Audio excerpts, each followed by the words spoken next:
All right, time for our Dollar Dialogue segment. And with thousands of Aussies overseas this winter, either watching the World Cup in the US or enjoying the European summer, we're going to talk about one thing that can spoil a holiday, and that's international transaction fees. But is there a way to avoid them? Well, let's see if we can find out with Olivia McArdle, who's Macquarie Bank's Head of Deposits and Payments. G'day, Olivia. Welcome back to the Savings Tip Jar. Thanks for having me, Dom. Before we get started, Olivia, let's have your savings tip. Okay, well, my tip is always pay in local. So it's topical, as you say, if you're traveling overseas, or even if you're not traveling and you're at home and you're doing some shopping online, you always want to pay in local. That mightn't seem natural to some people because you see the Aussie dollar amount, it's something familiar. You understand it, and you might think, I'll pay in Aussie dollars. But my tip is to always pay in local, and that way you're not being impacted by a random exchange rate that the merchant might have chosen, and it'll be clear to you in terms of the exchange rate that you get from your bank rather than that merchant. And if I can say from a Macquarie perspective, on our transactions, we're not doing any fees on those foreign transactions, whether you're overseas or shopping online, and we're not marking up the exchange rate that you're getting through from MasterCard either. Oh, there you go. Yeah, that's a good tip. I guess that sometimes you can get caught out with these ones, where, I think I was in a touristy location. I think it was the Royal Mile in Edinburgh once. And I was buying a beanie because my head was freezing. And they had the option to choose which currency you want to pay in. And I thought, oh, well, I'll pay in the Australian one. And somehow I got charged these massive fees for it. But there can be little tricks there where they try and catch you out. But I know what you mean. They're paying with your own money, and then the only thing you're getting is the exchange rate margin. But yeah, someone answered my next question, Olivia, which was, is there a way to avoid international transaction fees every time we purchase while away? But I suppose it's just making sure you've got a card like the one with Macquarie. Yes, I mean, and that is the case that you want. I think the key thing is when you're traveling, you've put so much time into planning your trip. If you've anything like me, you've spent months planning that trip, and then you want to make sure that that planning carries off to the finances that you have when you're overseas as well. So don't forget and kind of incur all these fees along the way, as well as any markups on the FX actual rate that you're incurring. So I think the most important thing is to have that visibility into the bank account that you're going to be using, the card that you're going to be using.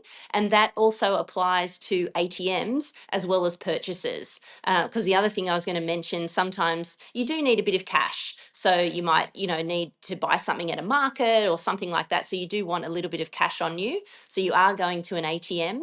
I think the key things there are you want to go to an ATM of a local bank, not one of those ones. Sometimes there's an ATM like in the back of a marketplace or the back of a convenience store or something like that. You want to avoid those ones. Stick with ones with a local bank, and always just have that clarity of the fee that you're going to incur. And particularly on an ATM, they will generally show it to you on the screen before you hit go on that transaction. So you want to keep your wits about you and really pay attention to those fees because they do add up. Now, I have to be upfront and say I always travel with a Macquarie transaction card. This is long before I started doing this line of work. But I do notice that there's a lot of products, sort of specialist travel products on the market now, like Wise and Revolut. What's the difference between, say, my everyday transaction card that I use or me going and getting those products which are specifically designed for that?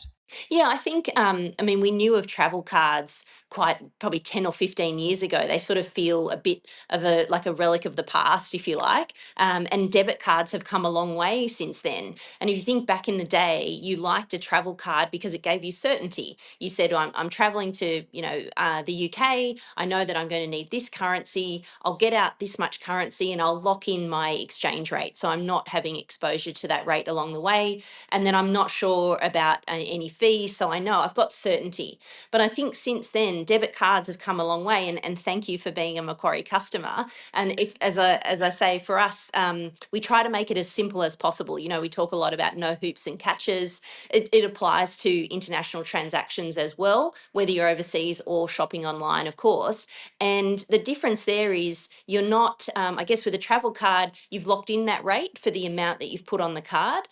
You've gotten home. I mean, how many times have we all gotten home and there's money left on the card and you think, oh, what do I do with that then? I got to translate that back to Aussie dollars, or you might, worse still, you forget about it. It's kind of like a gift card where you forget to use them. And so I think with a debit card now, as long as you've got that transparency on the fees, then you're just using what you need and you're not kind of locking up an amount or a rate in advance. So for me, it's all about debit cards now as opposed to a travel card. Mm. I sometimes feel like, whether it's beneficial to have a mixture of all of them. You could have the travel card as a way of like, hedging your bets, like locking in a currency while the rate's good in case it swings the other way. And then maybe having the debit card for the fee free transactions, but then maybe also having the credit card for those hotel pre-authorizations or car hire pre-authorizations as well. But as you mentioned as well, it's handy to have a bit of cash too.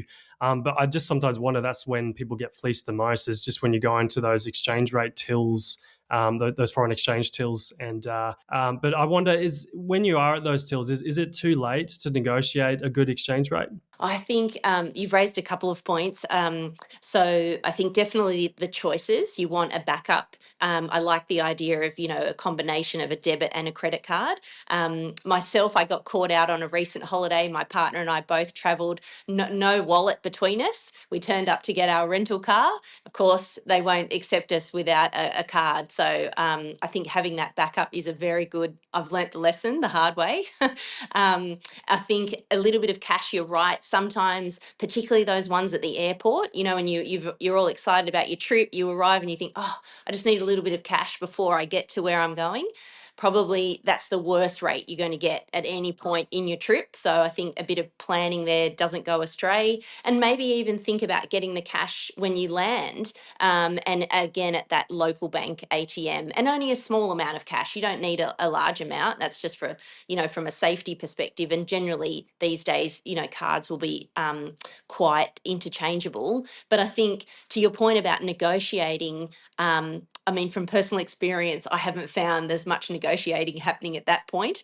When you're at those travel counters, I think you want to have planned your trip ahead and to keep those kind of cash out as minimal as possible. One thing that has occurred to me when I travel with my debit card is I don't put a lot of money in that transaction account when I go, in case there's some way that someone can get at my account. Is that a thing that Macquarie's aware of, that could happen? Oh, I think you touch on an important thing, which is getting familiar with your banking app before you leave. And so we see that a lot. People get to where they're going, and then they say, "Oh, I can't receive SMS now where I am, and my bank relies on SMS." So for us, we've moved to an authenticator app. So that's passing you those messages if you only need Wi-Fi, so you don't need phone coverage, and you also don't need to have turned on roaming, which can sometimes be quite expensive.